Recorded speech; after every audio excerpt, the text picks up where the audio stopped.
আপনি কত রূপ দেখাবেন?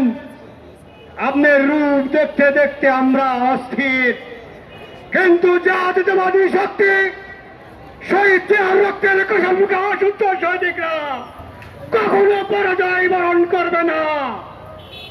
তাই আপনাকে এখনো হুঁশিয়ার করে দিতে চাই, ভালোই আপনি সংবিধান সম্মত রেখে বাংলাদেশে একটি সুষ্ঠু নির্বাচনের ব্যবস্থা করুন। এ পর্যায়ে বক্তব্য রাখার জন্য বিনীত অনুরোধ করছি বাংলাদেশ জাতীয়তাবাদী তরুণ লক্ষ্য জোটের সভাপতি ছাত্রনেতা কামাল হোসেনকে।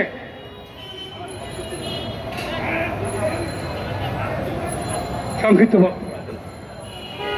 বিসমিল্লাহির রহমানির রহিম। আজ উপস্থিত আমাদের প্রেস ক্লাব যে উদ্দেশ্য নিয়ে আন্দোলন, আমাদের দেশ নেত্রী বেগম খালেদা জিয়া,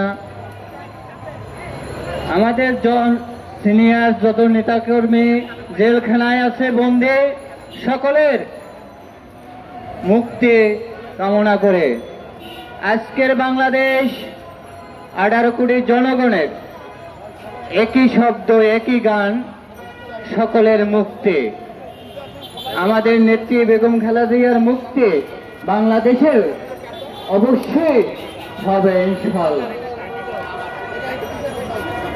এই স্বৈরাচারী সরকার শেখ হাসিনার মাধ্যমে আর কখনো নির্বাচন কখনো হবে না, আর হতে হবে না।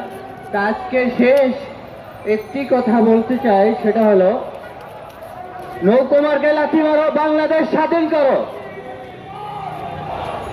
তাই সকলে 18 কোটি জনগণ সকলে রাজপথে 24 ঘন্টা থাকার জন্য প্রস্তুত থাকেন ইনশাআল্লাহ। আমি এই জায়গায় শেষ করে বাংলাদেশ